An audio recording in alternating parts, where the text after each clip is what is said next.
Baik, untuk pembahasan kebijakan moneter Islam 3 ini, insya Allah kita masuk pada nomor 345. Jadi yang 1-2 sudah kita bahas, yaitu pendapat yang mengatakan bunga bank itu halal karena tidak berlipat ganda. Karena bunga bank tidak berlipat ganda, maka bunga bank itu halal. Ini sudah kita bahas. Kemudian yang kedua, suku bunga bank itu halal karena itu sebagai pengembalian kebajikan. Karena ada yang berpendapat sebaik-baik mengembalikan adalah pengembalian yang terbaik. Nah, itu sudah kita bahas dan kita anggap 1-2 ini yang kelas berat ya. Makanya walaupun dua pendapat itu sudah menghabiskan satu pertemuan. Nah, insya Allah pagi ini kita membahas yang nomor 345. 345 ini ranking 2-nya. Nanti yang terakhir yang kelas ringan itu 6, 7, 8, 9. Baik, kita mulai kondisi darurat ya. Jadi pendapat ketiga, yaitu mereka yang berpendapat bahwa bunga bank itu halal karena kondisi darurat. Karena kondisi darurat. Kenapa bunga bank itu dianggap kondisi darurat? Tentu saja karena berpandangan bahwa bank itu adalah jantungnya ekonomi. Jadi boleh dikatakan bank itu alat vital. Alat yang paling vital, dia jantungnya ekonomi, maka ekonomi itu hanya akan bisa bergerak kalau ada jantungnya. Ya seperti tubuh manusia itu kan alat vitalnya itu jantung. Karena semua darah masuk ke dalamnya dan semua darah keluar dari jantung itu. Makanya kalau orang itu sakit, misalnya kecelakaan, bagian-bagian dari anggota tubuh manusia itu kalau rusak itu bisa diamputasi. Misalnya kakinya rusak, diamputasi. Tangannya mungkin sudah rusak, bisa diamputasi. Tapi kalau yang rusak jantungnya nggak mungkin diamputasi. Kalau jantungnya diamputasi ya wassalam, sudah selesai riwayatnya. Kenapa? Karena itu organ vital. Demikian juga di dalam ekonomi kapitalis, organ vitalnya itu adalah bank. Termasuk di dalamnya adalah pasar modal. Oleh karena itu, mereka berpendapat jika tidak ada bunga, maka perekonomian lumpuh. Dalam buku saya yang jilid 2 itu, Ekonomi Pasar Syariah, saya katakan bahwa bunga itu sebagai pompanya jantung. Jadi kalau bank itu jantungnya, kalau bunga itu pompanya, yang membuat jantung itu berdenyut. Jadi boleh dikatakan kalau orang itu punya jantung, tapi kalau tidak berdenyut, ya meninggal itu. Jadi kalau kita lihat mayat itu kan jantungnya masih ada. Tapi kenapa dia dinyatakan mati? Karena jantungnya tidak berdenyut. Nah, dalam ekonomi yang membuat jantung itu berdenyut itu kalau ada bunganya. Jadi kenapa uang itu bisa kesedot masuk ke dalam jantung ekonomi yaitu bank? Jadi pertanyaan kenapa uang itu bisa tersedot? Karena kan ada pompanya yang menyedot. Nah, pompa yang menyedot itu apa? Suku bunga. Jadi kalau suku bunga itu menyedot, maka uang di seluruh negara itu bisa kesedot ke satu titik, yaitu perbankan. Apa penyedotnya? Yaitu iming-iming suku bunga. Kalau tidak ada iming-iming suku bunga, ya orang, apa kepentingannya orang itu memasukkan duitnya ke bank? Tentu saja nggak mau. Jadi yang membuat duit itu bisa kesedot, itu karena ada bunga. Termasuk ketika uang sudah masuk ke bank, nggak mungkin dia akan bertumpuk-tumpuk di dalam bank. Pasti harus disalurkan. Nah, kenapa bank mau menyalurkan? Itu karena juga ada suku bunga. Jadi kalau dunia usaha, pengusaha itu tidak mau memberikan bunga, tidak mungkin bank itu akan mengeluarkan uangnya kepada pengusaha. Jadi bank itu mau menyerahkan uangnya kepada pengusaha karena dijanjikan suku bunga. Inilah yang membuat uang itu bisa kesedot keluar. Bisa bukan kesedot ya, bisa disalurkan keluar, ditekan keluar itu karena apa? Karena ada janji suku bunga yang akan diberikan oleh para pengusaha. Inilah yang membuat jantung itu tetap berdenyut. Jadi jantung ekonomi itu tetap berdenyut karena apa? Karena ada bunga. Maka mereka berpendapat, jika tidak ada bunga, coba kita bayangkan, itu kan langsung berhenti, sek gitu. Jadi kalau jantung langsung berhenti, ya semua perekonomian itu akan lumpuh. Karena bank tidak bisa lepas dari bunga. Jadi mereka berpendapat jika perekonomian mati, maka otomatis jiwa manusia juga akan mati. Jadi kalau perekonomian mati kan orang pada mati. Oleh karena itu, kesimpulannya apa? Berarti adanya bunga bank itu bisa dikategorikan sebagai kondisi darurat. Maka sebagaimana kaidah usul fikih mengatakan sesuatu yang darurat itu bisa menghalalkan sesuatu yang diharamkan. Ya, kaidah fikihnya atau kaidah syaratnya.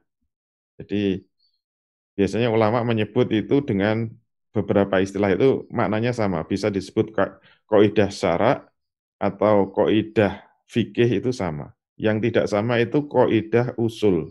Kalau disebut kaidah usul itu beda dengan kaidah syarak. Kalau ini kaidah syarak. Kalau kaidah usul itu eh, hanya diperuntukkan para mujtahid ya.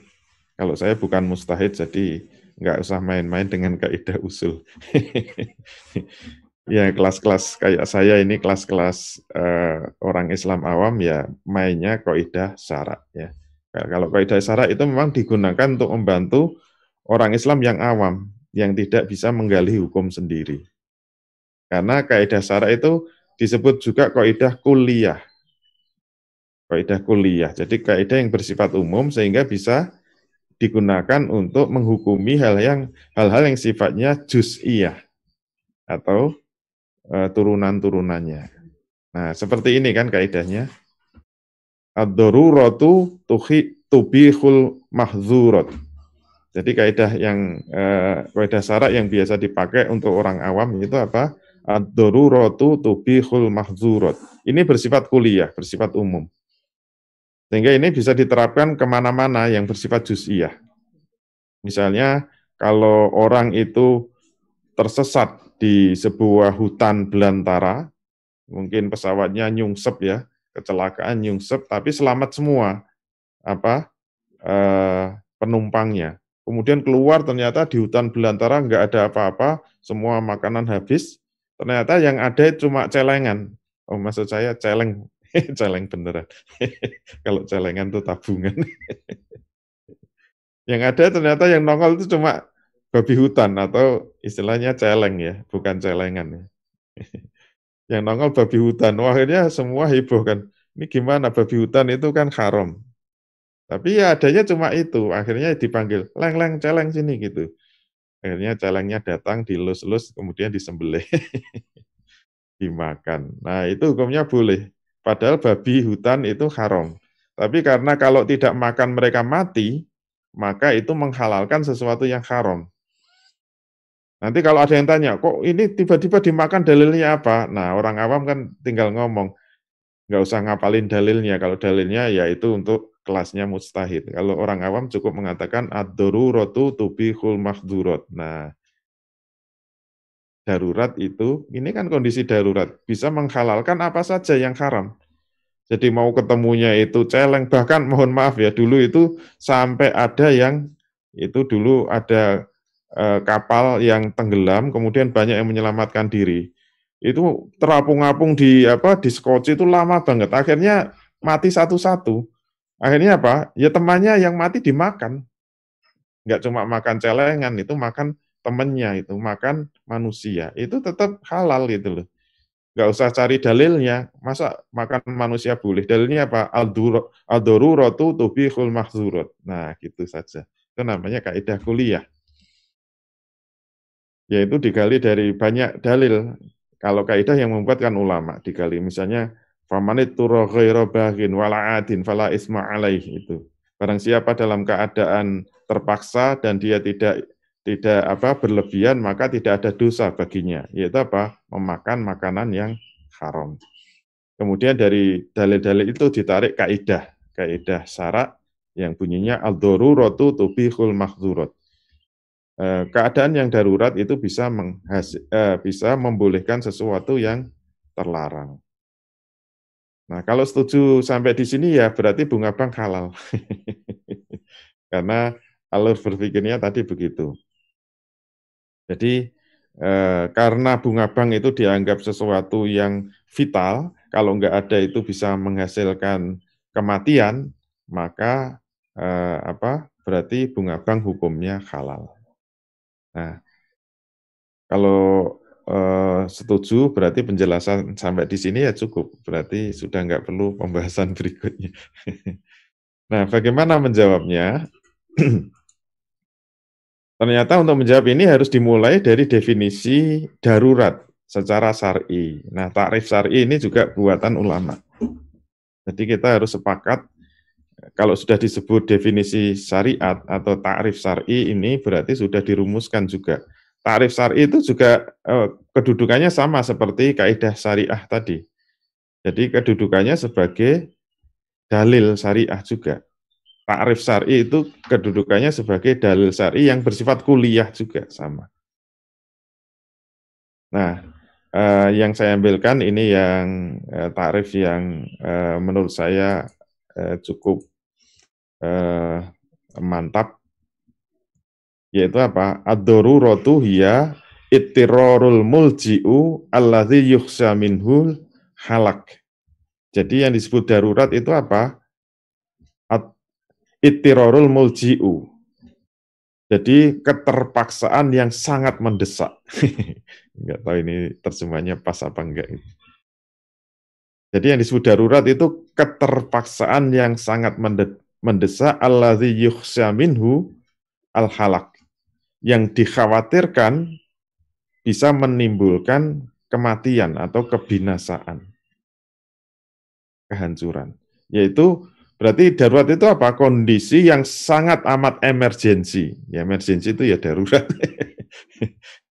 Jadi mendefinisikan nggak boleh mengulang yang didefinisi. Darurat adalah keadaan darurat, nah itu mesti salah. Kalau di kampus, kalau ada yang mendiskusikan kok langsung disebut, langsung saya salahkan. Saya pernah itu membuat soal ujian untuk mahasiswa. Jelaskan apa yang disebut ekonomi kapitalisme maksudnya. Jawabnya, ekonomi kapitalisme adalah ekonomi yang tidak sesuai dengan Islam. Wah, enak banget jawabnya. Mau disalahkan ya gimana? Ya bener lah, tapi kalau jawabnya kayak gitu itu kasih nilai berapa? Itu mahasiswanya sangat cerdas. Nanti kalau pertanyaan berikutnya, jelaskan apa yang disebut ekonomi Islam. Ekonomi Islam adalah ekonomi yang bertentangan dengan kapitalisme. Dibolak-balik.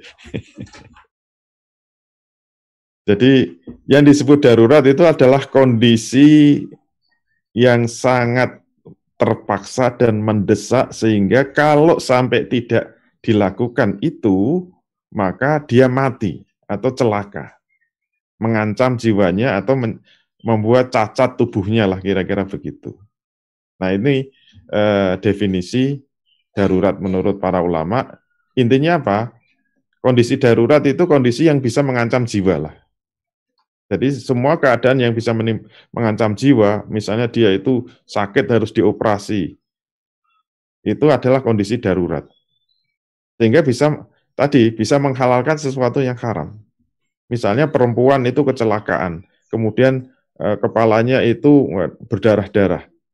Dia harus dioperasi. Yang mengoperasi itu laki-laki. Kan harus dibuka, kelihatan auratnya. Nah, padahal membuka aurat itu haram. Tapi karena kondisi darurat, kalau dia tidak dioperasi mati, maka membuka aurat itu menjadi boleh. Itu fikih aulawiyatnya begitu. Itu kalau tidak ya dia mati gitu loh. Itu yang disebut kondisi darurat. Nah, oleh karena itu, kalau sudah tahu definisi darurat itu apa, maka sekarang tugas orang-orang awam seperti kita, tugas orang Islam, ini sudah diberi tuntunan oleh ulama, yaitu tatbikul hukmi. Tatbikul hukmi itu adalah penerapan hukum. Jadi ada hukum, jadi di dalam Islam itu ada hukum syariat dan ada menghukumi fakta. Jadi kalau tadi dikatakan darurat itu membolehkan sesuatu yang haram, itu namanya hukum. Sekarang tugas kita menghukumi fakta. Atau istilahnya tahqiqul manat. Jadi kita harus melakukan pengkajian terhadap fakta. Pendapat yang mengatakan bahwa bunga bank itu hukumnya halal karena alasan darurat, ini harus kita lihat faktanya. Jadi pendapat yang mengatakan bahwa bunga bank itu hukumnya halal karena darurat, sekali lagi harus kita lihat faktanya. Itu namanya tahqiqul manat. Apakah seorang yang tidak mengambil bunga bank itu akan menyebabkan kematian? Apakah orang yang tidak berhubungan dengan bank, gampangnya, apakah orang yang tidak pinjam bank atau orang yang tidak nabung ke bank itu bisa mati gitu loh. Ya kalau memang begitu ya berarti benar itu darurat. Jadi kalau orang itu tidak pinjam ke bank atau tidak nabung ke bank itu mati apa enggak? Kalau memang mati gitu loh, begitu tidak dipinjemi dari bank terus mati, ya itu darurat. Berarti hukumnya halal. Jangan khawatir. Nanti kalau ada yang mengatakan, saya ini kalau enggak dapat pinjaman mati, berarti darurat. Iya, saya bilang iya, saya berani mengatakan. Terus saya tanya, sudah dapat pinjaman belum? Sudah mati belum? Belum. Ya itu berarti bukan ittirorul mulji'u. Dia masih bisa nanya kok orang mati-mati. Karena yang disebut ittirorul mulji'u itu ya kayak sudah terjebak di hutan, benar-benar sudah kelaparan, mungkin sudah berhari-hari nggak makan. Nah itu namanya ittirorul mulji'u gitu loh. Nanti kalau tanya ke saya, ini adanya cuma mas celengan, mas babi. Dimakan boleh nggak makan aja, yang penting tidak berlebihan. Karena ada istilah wala'adin. Famanit turo ghairu bagin wala'adin, tidak berlebihan gitu. Ya, yang namanya memenuhi kebutuhan darurat itu secukupnya. Yang penting untuk menyambung hidup. Kalau sudah bertahan hidup ya jangan dihabiskan, satu celengan dihabiskan semua. Satu cel itu namanya berlebihan itu. Nah, sekarang mari kita lihat. Kalau memang itu tidak menyebabkan kematian, kalau tidak berhubungan dengan bunga bank itu tidak menyebabkan kematian, apalagi sekarang sudah ada yang mengembangkan bank syariah, maka kita dapat menyimpulkan bahwa bunga bank itu hukumnya halal karena darurat, termasuk tatbikul hukmi, nah penerapan hukum yang tidak tepat. Jadi caranya begitu aja. Jadi kita tidak perlu terlalu kencang dalam berdebat. Kembalikan kepada faktanya. Kalau tidak ada bunga bank atau tidak berhubungan dengan bank atau tidak pinjam bank atau tidak nabung bank, nabung ke bank, gampangnya gitu. Mati apa tidak? Kalau memang mati silahkan, nggak apa-apa dimakan itu. Halal, halal. Tapi kalau nggak mati nggak bisa, itu disebut sebagai darurat. Atau menimbulkan kecacatan permanen gitu loh. Kalau nggak nabung bank, kakinya putus satu. Ya itu benar, berarti bisa disebut halal gitu loh. Tapi kalau tidak menyebabkan mati, secara langsung ya, darurat itu harus begitu. Jangan dikatakan secara tidak langsung. Nanti ada orang yang jatuh cinta. Saya kalau nggak pacaran bisa mati gitu. Berarti pacaran itu kondisi darurat yang harusnya halal gitu. Kenapa? Kalau saya nggak pacaran mati. Lama-lama kan saya sedih itu setahun kemudian mati. Ya itu namanya bukan darurat.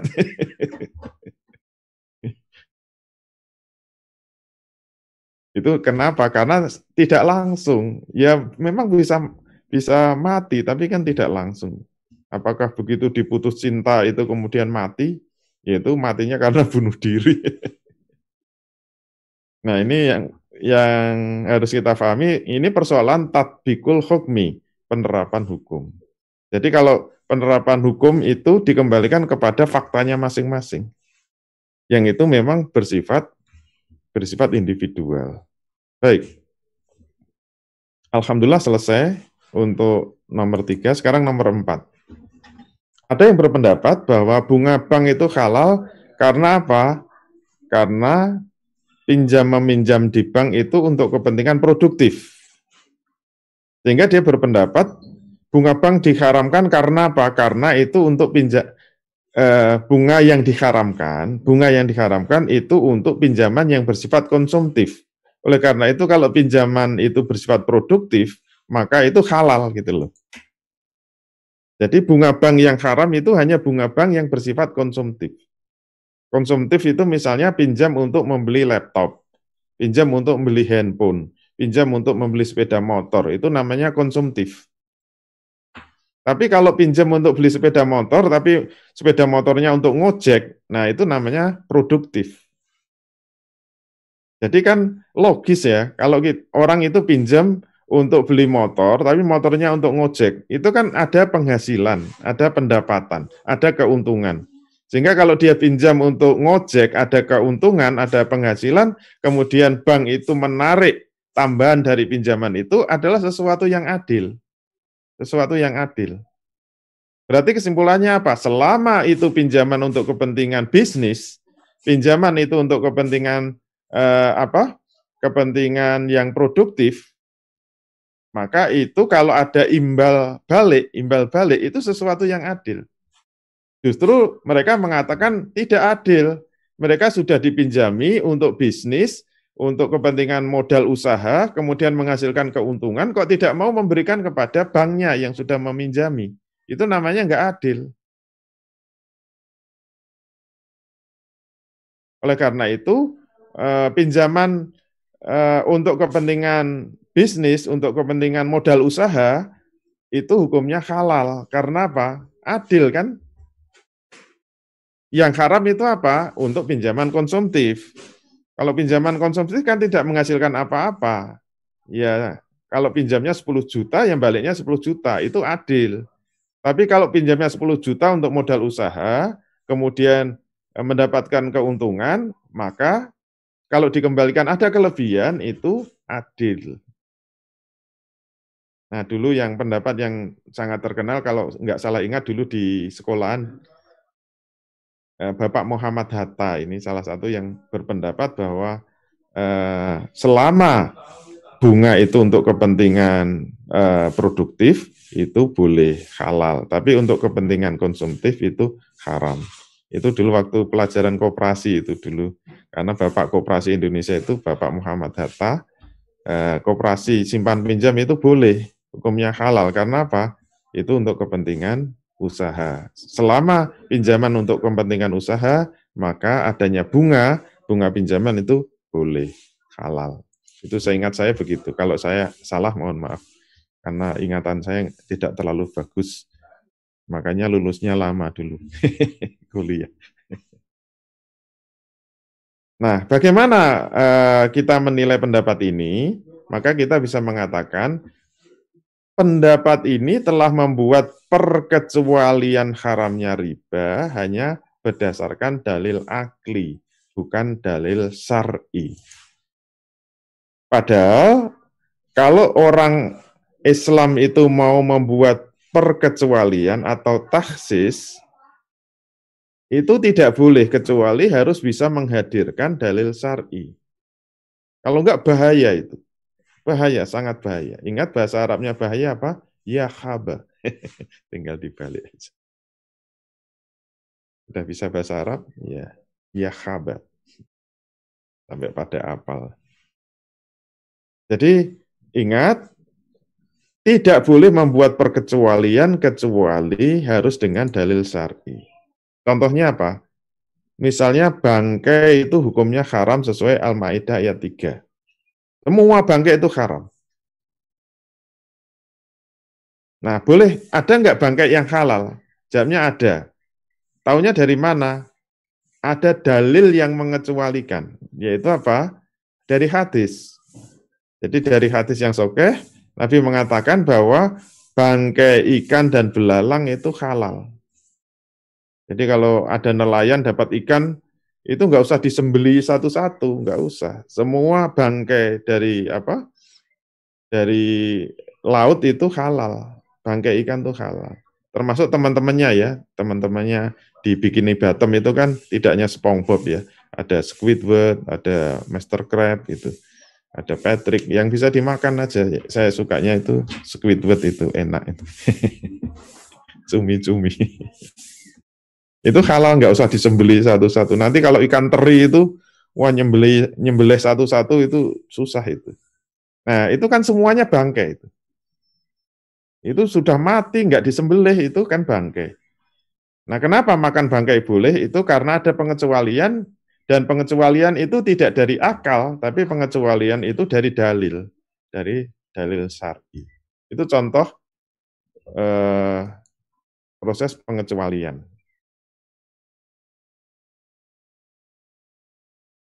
Kalau akal itu dibolehkan membuat pengecualian sendiri itu bahaya.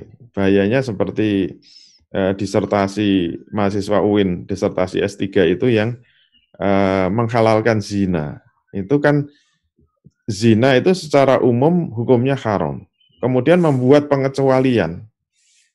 Tapi dengan dalil akli. Nah itu bahaya kan? Zina itu haram. Kecuali apa? Kecuali kalau suka sama suka. Kecuali kalau dikecualikan dengan 3 syarat kan? Kalau suka sama suka, atau dan ya bukan atau, suka sama suka, dan sudah dewasa, dan di tempat tertutup, misalnya begitu. Kalau zina itu dilakukan oleh orang yang sudah dewasa, atas dasar saling ridho, suka sama suka, kemudian dilakukan di tempat tertutup, maka hukumnya halal. Ini kan membuat pengecualian tapi pakai dalil akli. Itu bahaya itu. Ingat bahasa Arabnya, ya khaba itu. Nanti semuanya itu bisa, akal itu bisa membuat pengecualian. Pacaran itu haram, kecuali suka sama suka.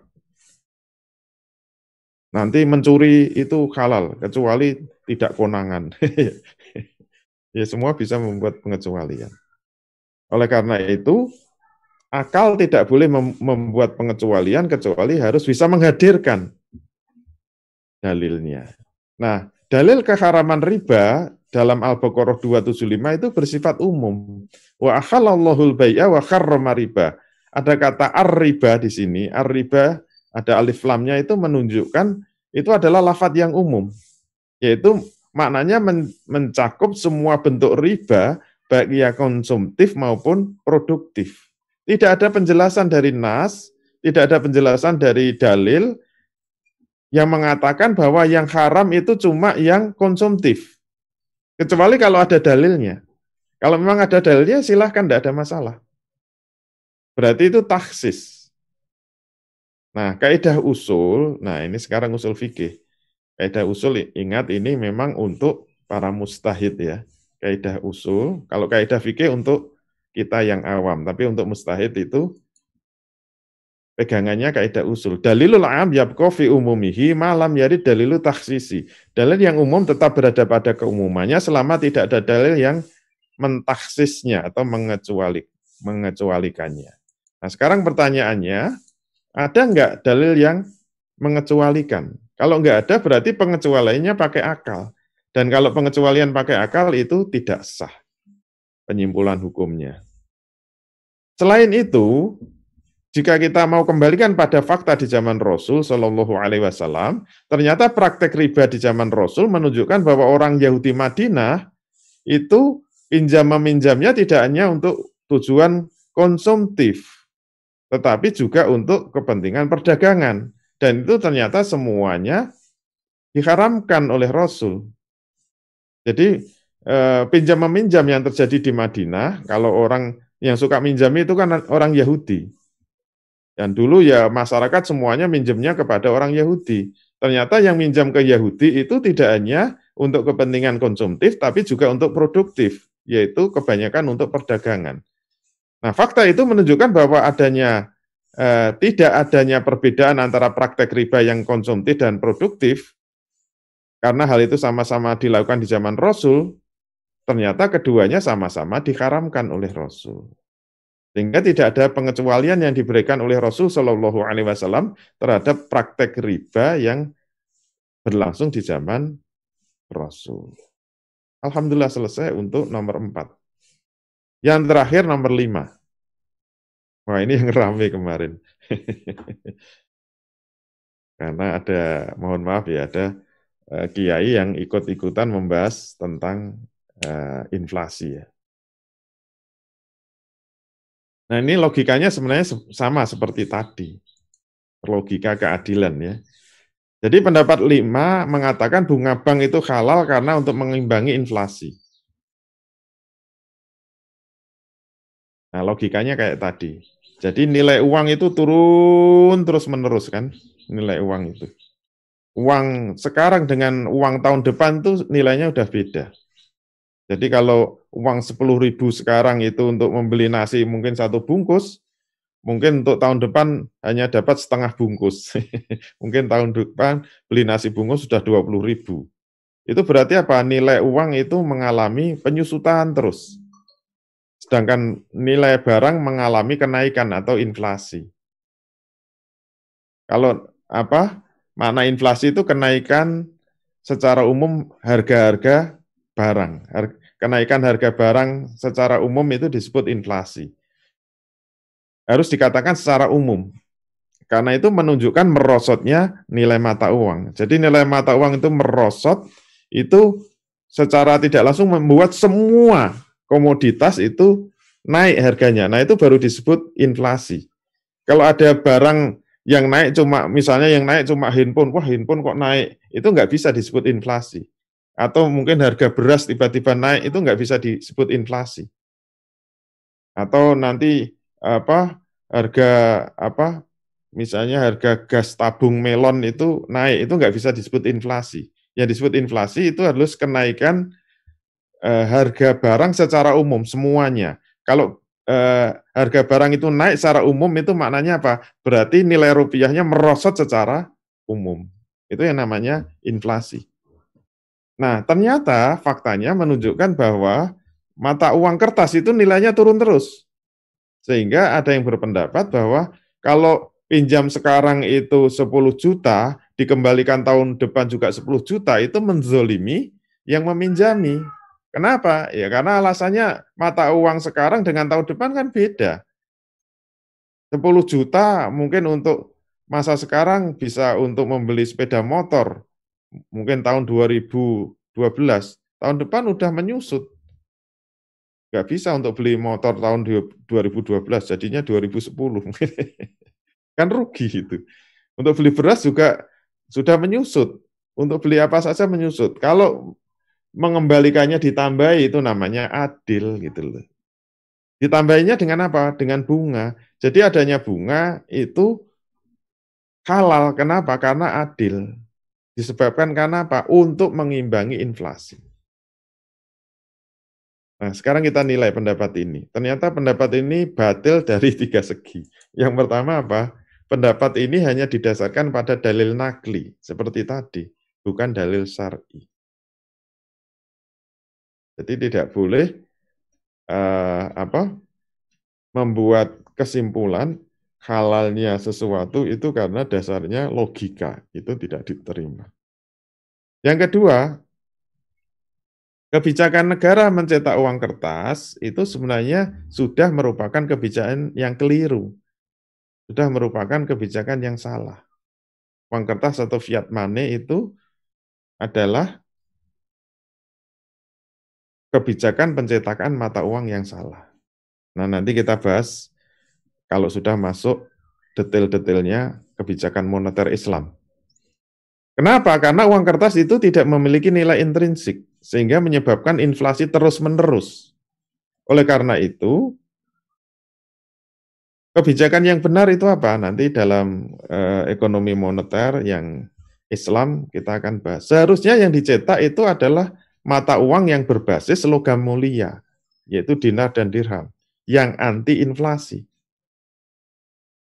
Jadi kalau kita lihat fakta, kalau menggunakan emas dan perak, mata uangnya itu selamanya tidak pernah mengalami inflasi. Buktinya apa?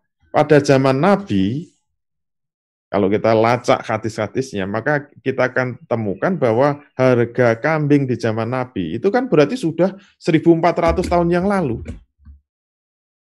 Bayangkan 1400 tahun lalu, harga kambing itu 1 dinar.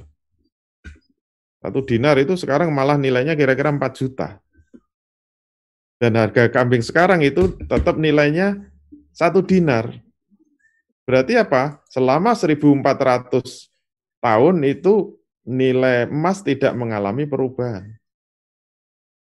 Tapi jangan kemudian menganggap, lah buktinya nilai emas naik turun. Kadang-kadang naik tinggi, kadang-kadang turun. Itu kan berarti emas bisa mengalami inflasi juga, bisa naik, bisa turun. Nah itu cara membandingkannya salah. Kalau ingin menilai kestabilan emas itu jangan dibandingkan pakai rupiah. Sebenarnya yang bermasalah itu rupiah yang naik turun. Harusnya dibandingkan dengan komoditas real seperti kambing itu. Kalau emas dibandingkan dengan kambing itu stabil. Yang naik turun itu apa? Yang naik turun itu rupiahnya. Karena emas dibandingkan dengan rupiah ya jelas berubah terus.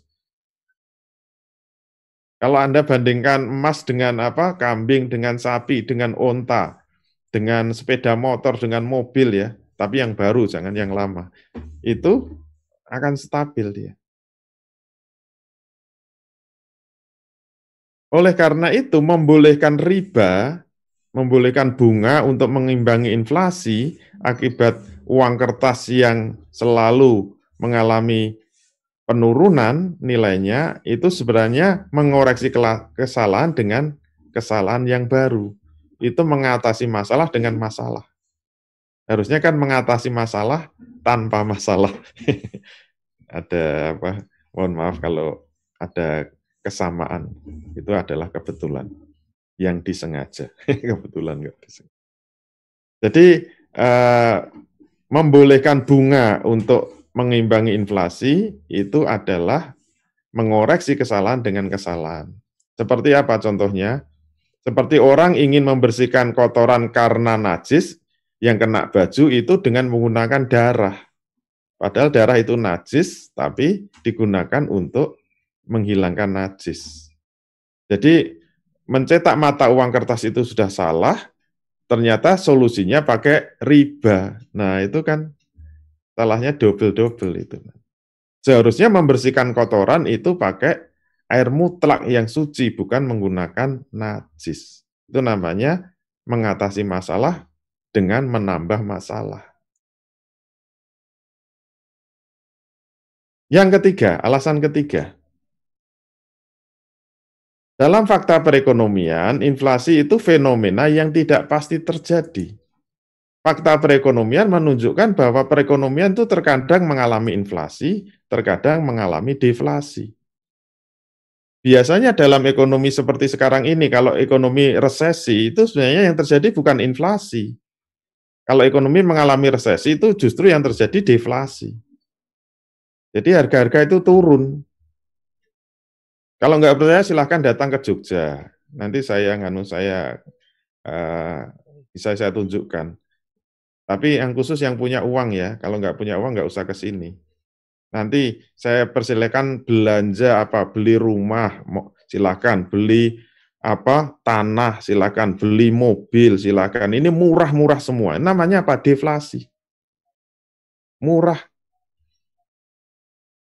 Saya ingat dulu apa, nyari-nyari tanah itu sudah di pelosok itu harganya per meter 1 juta, ya Allah, tanah kok mahal banget, nggak bisa beli. Sekarang ada yang nawarkan 200 juta per meter, bahkan ada yang 100 juta, kok 100 juta, ribu. Ada yang nawarin 200.000 per meter, ada yang nawarin 100.000 per meter, ya Allah, murah banget. Tapi ya tetap nggak punya duit. Itu namanya apa? Deflasi. Dalam kondisi resesi itu biasanya mengalami deflasi. Jadi tidak otomatis inflasi itu terjadi terus. Inflasi itu terjadi kalau overheating, ekonomi lagi panas-panasnya, pertumbuhan ekonomi lagi tinggi, itu pasti mengalami inflasi. Tapi kalau sekarang lagi resesi, lagi mengalami kontraksi, justru yang terjadi apa? Deflasi. Murah-murah semua kok. Silahkan belanja itu kalau punya uang. Beli properti itu murah-murah. Mobil juga murah-murah, dibanting-banting tetap nggak laku. Semuanya murah. Kalau mau nginep di hotel murah semua itu, ngasih diskon semua, gila-gilaan. Nah ini Jogja penuh sesak. Gara-gara cuti besar, kemarin saya keluar itu ya Allah, untuk sampai ke lampu merah itu setengah jam itu. Biasanya pandemi itu kosong, ini Jogja penuh sesak itu. Karena nginep di mana saja murah, semuanya murah. Kenapa? Itu maknanya terjadi deflasi, jadi tidak otomatis inflasi itu pasti terjadi. Padahal karakter bunga bank itu besarnya bersifat pasti. Kalau memang itu pengennya adil, ya justru nggak adil. Kenapa? Karena bank itu pasti, dalam kondisi ekonomi lesu kayak gini, semua bisnis mati, semua bisnis hancur, itu bunga banknya tetap aja gitu, nggak turun-turun juga gitu loh. Itu namanya mana adilnya di mana gitu loh. Kalau katanya bunga bank itu untuk keadilan. Padahal bunga bank itu pasti, sedangkan inflasi tidak pasti. Ekonomi itu kadang-kadang mengalami inflasi, ekonomi kadang-kadang mengalami deflasi. Jadi jika bunga bank itu diberikan karena untuk mengimbangi terjadinya inflasi dan itu demi keadilan, maka itu bertentangan dengan fakta perekonomian. Berarti tidak pernah lihat ekonomi. Yang namanya ekonomi selalu terjadi. Itu gelombang konjungtur. Gelombang konjungtur maknanya apa? Naik turun, naik turun. Kalau ekonomi lagi naik itu inflasi, pasti harga-harga pada naik. Kalau ekonomi lagi lesu kayak gini, itu mengalami deflasi. Dan itu fluktuasinya terus. Sedangkan suku bunga itu kenceng aja itu, dipastikan di depan. Oleh karena itu yang berpendapat bahwa bunga bank untuk mengimbangi inflasi itu adalah adil, itu sebenarnya tidak sesuai dengan fakta. Sekian.